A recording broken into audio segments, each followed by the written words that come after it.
Kaixo, ni Yasmin naiz. Duela urtebete baino gehiago, bidaia bat hasi nintzen nire etxetik Marseillan eta Euskal Herrira iritsi nintzen. Bai, bat-bateko maitemindua. Bueno, historia hori ezagutzen duzuela, ezta? Hori bai, gauza berriak ari dira loratzen Nafarroan, eta ezin genuen geratu ikusi gabe. Argi geratu da, jarraituko dugu Nafarroako bide eta errepidetan. Gaurkoan, nora goaz? Kaixo Yasmin, gaur Sakanara goaz, Altsasura hain zuzen ere. Altsasu, Nafarroa garaiko mendebaldeko udalerri bat da. Euskal Herriaren erdigunean dagoen Burunda Baiarakoa. Gainera, Ziordin dagoen Amarauna gune autogestionatua ezagutzeko aukera izango dugu. Murgildu gurekin Nafarroako bigarren denboraldian. Iritsi da momentua. Bagatoz, bueltan gaude, heldu gara. Edo bueno, esan nahi duzuen moduan, baina Nafarroagiren furgoneta gasolina jarri dugu eta bidean aurkituko gaituzue berriz. Venga, guazen!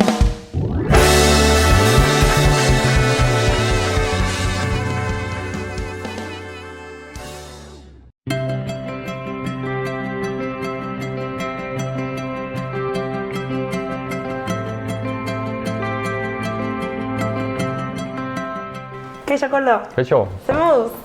ondi, esan beharko. Bai, hemen goxo. Bai, goxo, Bero gaioaren. Bero gaioan ondoan eta egon daiteke, bai. Bai, aigatu gara Altsasura, baina hemen gaude bereziki zure tailerrean, ez? Bai, hemen sartzen ditut orduak eta orduak. Orduan, azal, luzu zara margolaria? Bai. Esan dezakegu artista zarela? Bueno, zikintzen dituk lienzoak.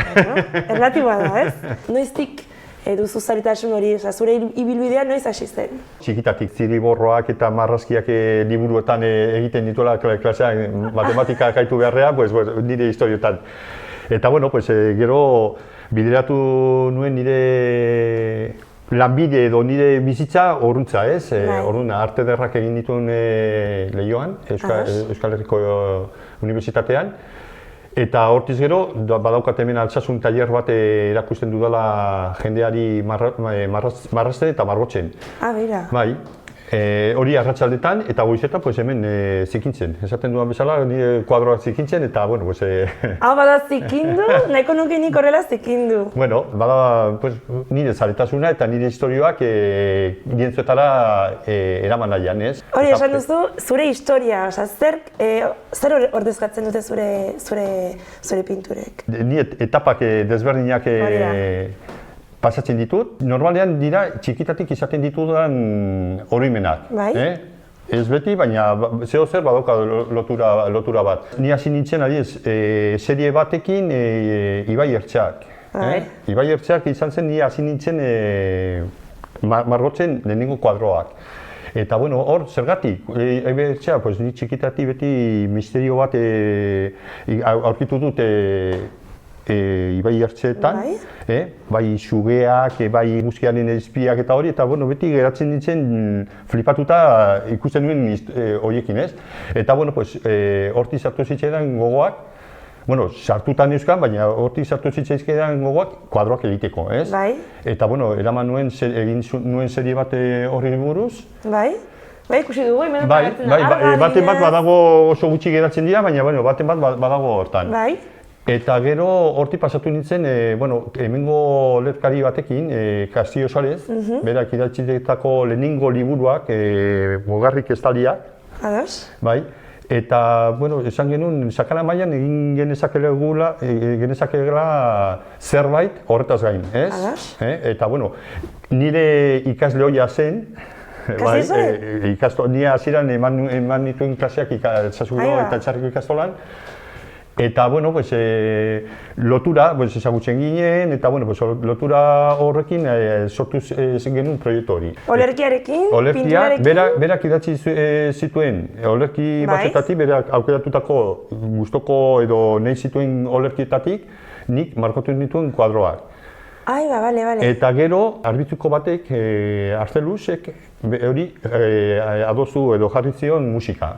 Orduan, sakanako 3 artistek... Bai, zaitu genuen zerbait herrikoa, zonaldekoa, zerbait proiektu bat egitea. Baina zabaldu zen asko, ze justo komentatu diazu, Bartzeloneraino ailegatu zen proiektua. Bai, bideratu genituen, pues igual egon ginen 10-12 tokiren desberdinetan, Euskal Herriko mailan, eta gero bukatu genuen ja amaitzekoz, eta proiektu guztian ni baiten gustatzen zen amaitzean on baiten, eta bueno, pues amaitu genuen Bartzelonan.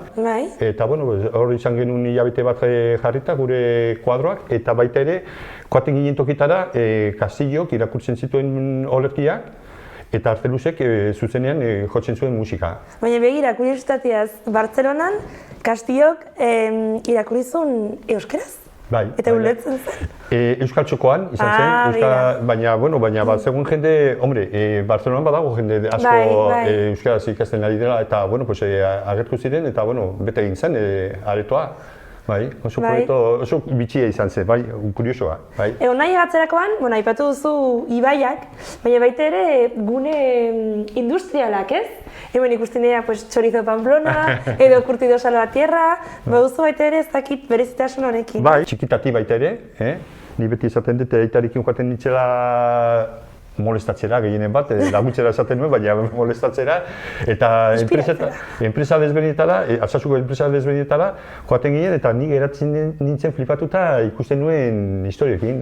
Tximeniak, hormak zikindutak, urreldutak, hori detzen ninduen, eta ateatzen dituen igual pareta batetik kuadro bat ikusten nuen, ez? Eta ez dakit, sortu zitzainen historiari burura eta esan dira, eraman behar dut kuadrotara.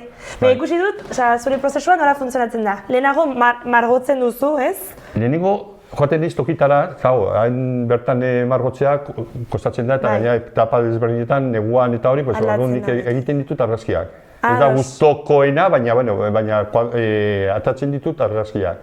Gero argazki horietatik, normalean ez, egiten dute bozeto bat, arkatzez, dagoen bezala. Hori peto-peto dagoen bezala. Neurri txikitan eta hori. Bai. Eta gero hori eramaten du lientzuetara, baina hortan badago transformaketa bat. Nire buru da koloreak eta hori, eta gustatzen zen jolastea, mantentzea, enpresa edo lantegiaren estruktura, baina gero nire barneko historiak baita ere kontatzea.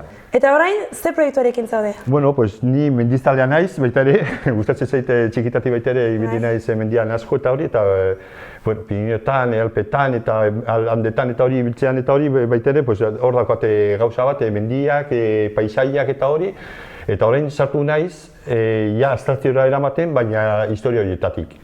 Kontatzen ditu nire ikusitako paisaiak edo montaiak egiten ditudan paisai batzuetatik, eta abstrakziora, espresionismo moduan eta hori, adierazten dut, eta sartu naiz gogoan euskan aldatzeko erabate aldaketatz, eta ni funtzionatzen dut horrela, portxizpazoz esaten den bezala. Eta orain sartu naiz proiektu politu bat, eta hortan nago murrituta eta gustora. Alde batetik disfrutatzen den momentuan, nik ez naiz lotzen merkatu batekin edo merkatu dagoena, ez ni murratzen dut niretzako. Gero gustukoa duen jendea da hori berdin zait. Hobe horrela, ez? Bai, hau montatu nuenean, esaten bizi izan behar naiz tailerretik, klaseak ematen eta hori, baina margotzerakoan ez dut inongo loturarik izan nahi. Bai. Eta horregatik izaten ditut oso momentu desberdinak, oso egora desberdinak eta oso gai desberdinak. Orduan mugitzen naiz nahiaren araberan. Momentu honetan nago mendiarekin, izan du 4 urte nahiko gogorrak eta hori, eta disfrutatu nahi nuen, eta askatu nahi nituen nire ideiak bide hortatik. Emanen dugu bertatxo bat ikusiko ditugu? Bai. Koldok ireki dizkigu bere estudioaren ateak, bere txoko bereziarenak. Ikusi dugu inspirazioa etor daitekela hainbat iturritatik. Gune industrialetatik bai, baina baita ere ibai, natura edo mugimenduetatik. Ea gure hurrengo elkarrizketatuaren mugimenduek inspiratuko luketen bere margolanak.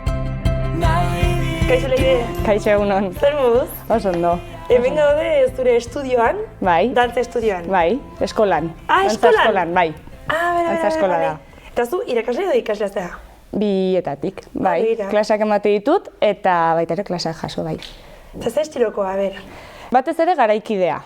Gehien gustatzen zaidana dantza garaikidea, baina baleta ere asko egiten dugu. Eta, bueno, pixkat okurritzen zaiguna, ez? Momentuan, bai. Konta idazu pixkat zure ibilbidea. Txikitatik dantzatzen duzu edo... Bai, 5 urte nituenean euskal dantzetan hasi nintzen. Eta gero 7 urterekin soinketa erritmikoa egin nuen. 6 urte arte. Eta gero 17 urterekin hasi nintzen hori dantza munduan. Bai. Baina ez nola piztu zitzaizun zaretasun hori zeia txikitatik ibili baino lehen ja dantzatzen edo... Bai, ezakit, ez naiz oroitzen, baina amak hori esate dit, ez? Beti egon nintzela mugimenduan eta, bueno, hori sortu zen hemen euskal dantza talde bat, eta esan zuen, probatzera. Eta hortik, pues gaur egun arte. Bai. Begira, nien ez Euskal Herriko eta ona llegatu nintzenean, beti entzunun euskal dantza. Gira da euskal dantza oso pisu garantzitsua duela hemen, adibidez, dantza garaikidegoa gutxiago entzuten da, ez? Bai, bueno, urte hauetan gehiago zabaldu da dantza garaikidea, ez? Baina, bai, hemen Euskal Herrian ez da inbesterako... ez da inbeste lan zen. Bai, Madrilen edo Bartzelonan edo, bai.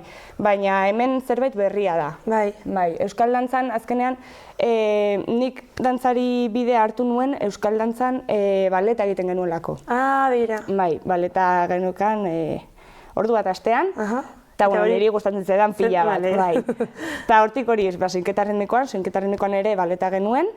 Eta hori, hortik atera nintzenean, balet puntu hori jarraitu nahi nuen, ez? Baina, bueno, hori nire irakaslea irantzu, eskolaren jabea, garaikidea sartzen hasi zen, eta bueno. Jazta. Bai, eta jazta. Eta notik ez zara aterako. Ez. Eta baleta galdera bat, kuriositatez, beti entzuten da, baleta dela oso zorrotza, oso zaila, hau egia da? Bai, baina segun ze puntutaraino eraman nahi duzun. Bai, osea, dantza ia guztien oinarria da baleta. Bai, postura, malgutasuna eta indarra. Baletetik sortzen da. Baina zuk erabaki dezakezu balet soilik egin, soilik baleta hori da, edo beste dantza mota batzuekin mix bat egin, edo orduan nik hori aukeratu nuen. Niri baleta asko gustatzen zait, baina hori erratotxo bat egiteko, ez? Gero ja nekatzen da, ez? Hori da, bai, oso gogorra da, ikusten badituzu dokumentalak, hori, Rusiako baleta eta oso gogorra da, baina, bueno, hori, segun ze puntutaraino iritsi nahi duzun baleteko formazioarekin, ezakit. Oraintxe aipatu duzu mixa eta ezakit azkenaldian oso, modan jarri ziren, baina fusio hauek ez, nahasketa estilo ezberdinen artean. Zuk egiten dituzu adibidez? Bai, beti. A ber? Bai, hori, baleta garaikidearekin, edo garaikidea dantza modernoarekin, ezakit, bai, gustatzen zait egitea, oso zaila da baita ere, formazio berezi bat ez baldin baduzu estilo batean, oso zaila da hori koreografia bat egitea, estilo hortan oinarrituz. Orduan niri asko gustatzen zaitez, probatzea beste dantza mota batzuk, hori, mix hori egitea. Eta dantza beti doa elkarrekin musikarekin, ez? Osea, musika edo, gabe? Edo ez. A ber. Bai, dantza egin daiteke musika gabe, baita ere. Bai. Zaila da, ohituta baldin bazaude musikarekin dantza egitea, baina ere egin daiteke. Eta hori, erritmoekin jokatu, adibidez musika lasai batekin egin dezakezu mugimendu azkar bat. Bai. Espero ez duzuna. Hori da, niri gustatzen zaidana. Bai. Nabaritzen duzela, harreman berezia dantzarekin. Bai. Zuk nola definituko zenuka harreman hori? Hori hartu emana. Bai, ze nik dantzarengatik asko jaso dut, eta pentsatu nahi dut ere klaseak ematen nik zerbait ematen dio dela dantzari. Orduan hori hartu eman bat. hartu man bezala definituko nuke bai. Lehentxaba, ipatu dirazu ibili zinela edo ibiltzen ari zarela lehiaketetan baita ere. Bai. Mundu hori nolakoa da? Segun eta zelburu dituzun. Osea, ni nire taldearekin egiten dut dantza, sutan taldearekin, 3 garela, eta hori gure helburua da, joatea, probatzea, ikustea nola diren beste tokitako dantzak edo... Eta orduan gure helburua da hori, irabazten baldin badugu, pues, superongi. Baina ez da, kaso izan. Baina, bueno, gu oso pozik gaude. Bai. Eta orain zaude, ez dakit proiektu berezi batekin, edo ari zara pentsatzen dantza batez, edo dena lasai eta fluitzen, eta... Orain hasi gara Uharte Zentroarekin batera proiektu bat sortzen, bai, duela 3 hilabete edo deitu ziguten, eta hori ari gara prestatzen orain. Ezin duzu gehiago hori kontaktu ez da? Data daukagu, bai? Martxoak 25 hemen Altsasun, Ihortia kulturgunean. Altsasutik Nafarro osoan, vamos. Bai, hori da. Hemen soilik, bale. Bai, hemen dantzatuko dugu, baina ari dira kontaktatzen Nafarroako artista ezberdinekin. Ze ongi? Artista emakumeekin gainera. Bai, orduan hori egongo da. Dantza, antzerkia, eskultura, pintura...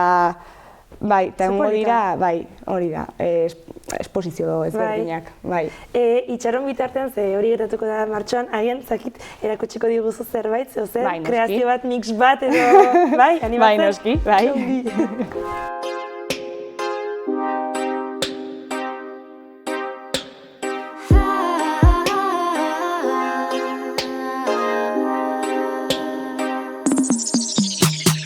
Soligun lasai gaua, begietan paisai laua, jolaztu bi onpauta ezin dagin gure... Ispiluaren aurrean ederki harritzen da Leire, eta agertokian ere bai, dudarik gabe. Bere lenguaia dantzarena da, idoiarena aldiz hitzena da, bertsolaria da, goazen ezagutzera.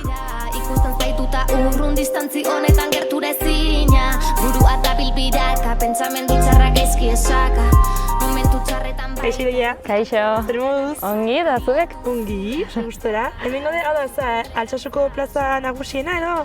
Bueno, plaza nagusia Foruen enparantza da, edo, bueno, ala esaten digute behintzat, baina bai, bueno, hau ere aski ezaguna eta nire aski gauza egiten dira, bai. Portzertu, bete iranik galetu nuen nire buruari, hau, trena hori zer da?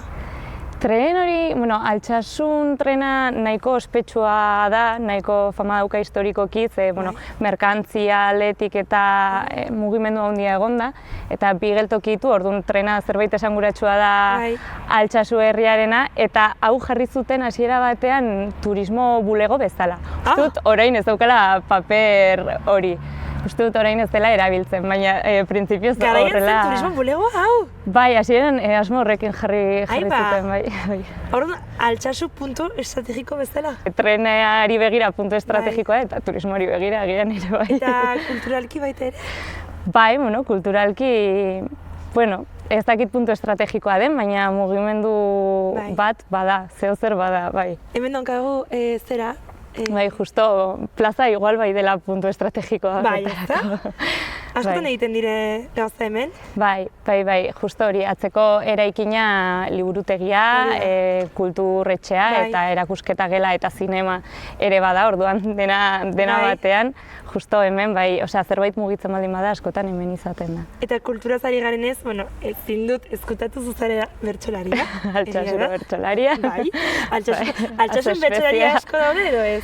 Altsasun jaiotzen ari dira bertsolariak. Ni naiz Altsasuko bertsolaririk zaharrena, inoiz ez dut horrela pentsatu. Eta gero bada, ni baino 2 urte gazteagoa den mutiko bat, Ekain. Ekain Alegre, eta harekin ibiltzen gara, batez ere. Eta gero, transmisio lan handia egin dazken 10 urteetan edo, eta ari dira eskolatik hasita eta bertso eskoletara sartzen aurrak eta nerabeak, eta ari da lan bat egiten horren inguruan, eta guk esperantza dukagu sortuko direla Altsasuko bertsolari gazteagoak eta bertsolari berriak, hortan ari gara. Orduan, Altsasuk badu bertso eskola?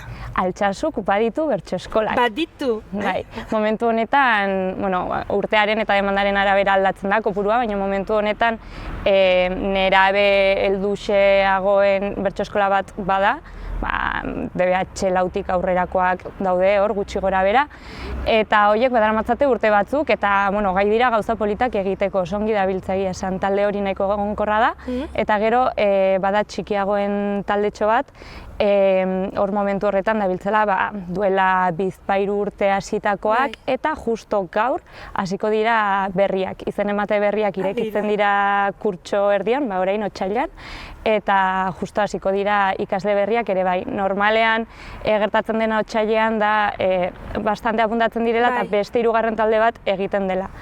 Aurten ez da horrela izan, baina gerta daiteke. Jende animatua dago. Bai, zu bertsolaritzan ibiltzen zara irakasle gisa eta baita ere ikasle gisa, orduan, urteak dara matzazu, ez? Nondik eta noiztik iritsi zitzaizun zaretasun hori? Gustut bertxotan ikasle gisa bizitza osoa, pasa dezakezula, ez? Eta ni ere, orain komentatu dizkizudan gaztetxo hauek bezala hasi nintzen, ez? Nik deskubritu nuen bertsoa hezkuntzan. Eta iruditu zitzen gauza bat, baina zer da hau, ez? Eta hortik aurrera ginen bertso eskolan, irakaslearekin hitz egin da eta ez dut sekula utzi, ez? Eta gerora etorri zirenean gaztetxo hauek, nik hartu nituen, eta orain justu aurten ekainari da haiekin, eta oso pozik haiek ere, orduan hori, pixkat gurpil bat, ez? Bezala. Zibiltzen zara Iruñeko nupeko, bertso eskolan, ez? Irakasle gisa hori esan behar dut, ez dinuen eskutatu. Eta, ikasle artean ikusten dugu, aniztasun handia dagoela. Ez dira guztiak iruindarrak, ez da nafarrak, eta badago interes hori, ez? Jendearen artean. Nik ez dakit, ni atzeritar bezala, etorri nintzen, eta deskubritu mundu berri bat bertsolaritzarekin, bizatu nintzen pilo bat, eta ez dakit zer duen bertsolaritzak, baina puntu perezi hori, batez ere, ikusi dugu azken belaunaldiekin eta adibidez Saioa Arkaizarekin nola deklinatu zen bertsoak hainbat arlotan, ez? Bai, egia da bertsoak uzten baldin badiozu nahi dituzun arlo guztiak ikutu ditzakela, oso anitza dela eta oso abegikorra mutur guztiekin edo esparru guztiekin hobeto esan da ez, orduan, zergatik ez dira elkartuko nupeko bertso eskolan Zornotzako bat, Marsellako bat eta Errotxapeako bat, lotura bat ere bada ez, jende horren artean agian bestela ez lukena harremanik izango. Idoia, ez dizut galdetuko orain botatzeko bertso bat, esan didazu orain ez dela momentua. Eskerrik asko, Idoia. Alko da honena bezarka, bilatu zure ardatza, egin zazu aurrerantza. Altsasu utziko dugu eta Ziordiara joanen gara. Hantxe, Marina eta Itxaso gure zain daude, haien bizitokian. Kaixo Marina, kaixo Itxaso. Kaixo Jasmin. Apa, Leon. Zer moduz? Oso ongi. Ongi? Grabatu dugu orain Altsasun, baina bigatu gara Altsasutik Ziordiara, ezta? Zoizete Ziordiakoak? Ez? Nungoa ba? Ni Turmendikoa naiz. Turmendikoa? Eta ni Santurtzikoa, Mamarigakoa. A ber. Azalduko diguzte pixkat. Proiektu hori zer da? Hau, Amarauna. Amarauna? Gune autogestionatu bat. Eta nola sortu zen gune hori?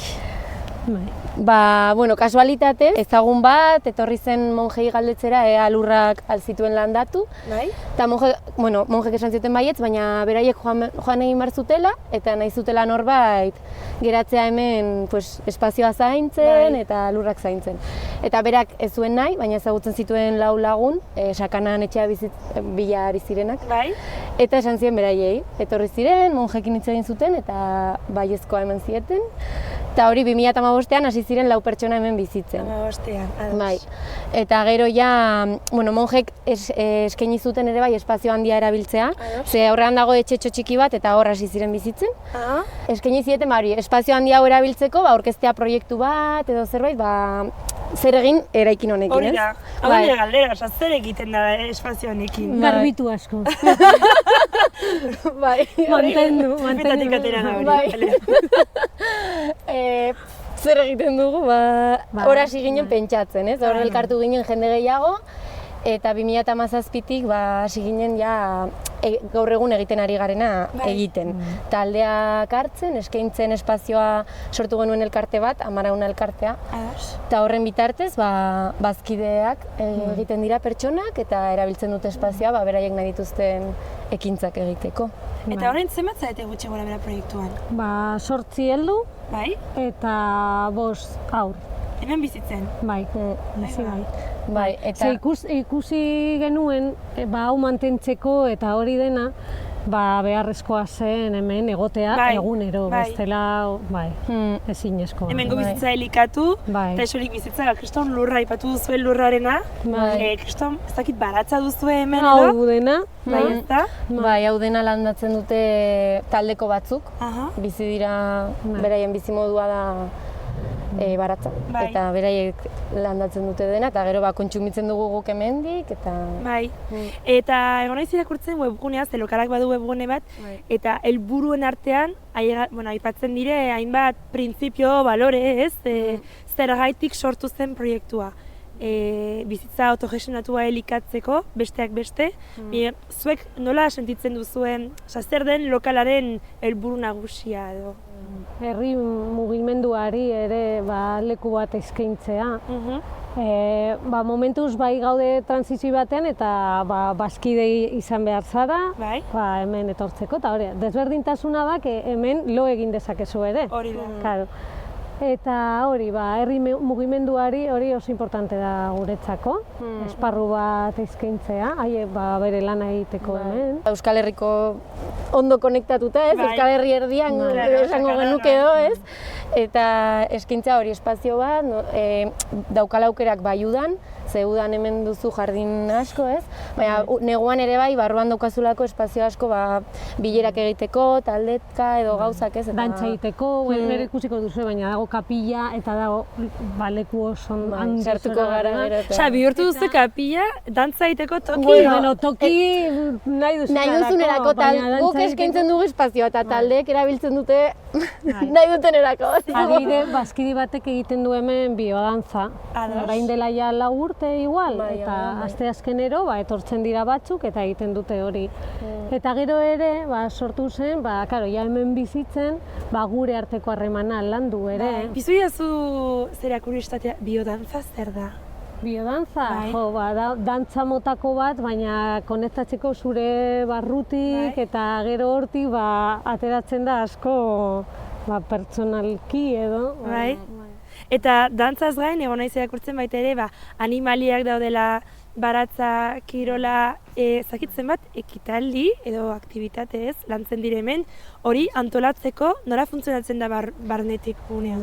Hori da, bakoitza ditugun proiektuak bezala, lagun batzuk elkartu gara eta garagardoa egiten dugu, beste batzuk erleak dituzte, beste bazkide batek, behiak ekartzen ditu ondoko larrera. Beste batek zaldiak. Da, bazkideek ditugun ekimenak edo egiten ditugula, asteazkenero elkartzen gara zumba dantzatzeko, baina hori gure irakaslea da Marine, oso ona. Sortzen doazen gauzak azkenean, baina ez dugu kudeatzen talde bezala, hori dira bakoitzaren proiektuak. Bai daukagu auzolana, eta hilabetean behin, lehenengo astean egiten dugu auzolan bat. Eta hor, etortzen dira bazkide batzuk, nahi dutenak, eta egiten dugu lan batzuk. Gu bakarrik egin ezin ditugun gauzak, edo garbiketa orokorrak, edo bazkideekin egiten. Gero asmoa dugu egiteko fosa bat, fosa septiko bat hemen, eta gero astero daukagu asanblada bat. Barneko asanblada, hor erabakiak erabakitzen du, eta gaude proiektukideak. Daude bazkideak, baina bazkideak etortzen dira eta daukate eskubidea hemen egoteko eta hori, baina ez dute hartzen erabakiak. Orduan, gero gaude proiektukideak, eta hor ez dakit, implikazio gehiago duzu proiektuarekin. Esan egia, zein da zuen momenturen gustukoena edo ekimen gustukoena hemen lokalean? Behin egon zen hemen topaketa bat, bai? Eta ailegatu zen pertsona batzu zeukatela diversidad mental eta funtzional eta hori, ez? Batzuk gurpile aulkietan eta hori dena. Eta ailegatzen ziren pizka bat ahulak eta hori, eta joaten ziren emetik, oso desberdinak, oso posik, oso biziak, eta niretzat igual hori izan da momentu pigarriena edo bai, hori. Bai, taldeak etortzea eta ikustea espazio, zu hainbeste esfortzurekin edo, lantzen ari zaren espazioa ez, edo jendeak aprobetxatzen duela ikustea eta... Eta egin dugu orain dela gutxi bazkideen artean jai bat ospatzeko ere erosketa eta hori dena, eta hor ikustea hemen bazkide gutxi, baina dena gozatzen, dantzatzen, izan zen oso politak. Kontatu dituzte oso gauza politak lokalari guztik orain ikusi nahi. Bai. Guazen!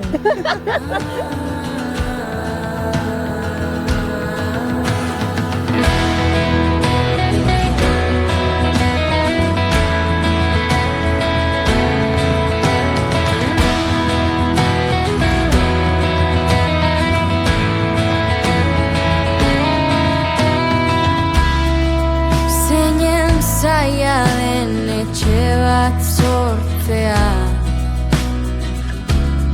beste etxe guztiak hor daudenean. Mikroklimak harrapatu gaitu Artxasu, baina eskerrak amaitu dugula Amaraunaren gozotasunean. Izan ere, etxe bat aurkitu dugu Burunda Baiaran. Izan bertso, mugimendu edo pintura artean edo sinpleki sutondoan.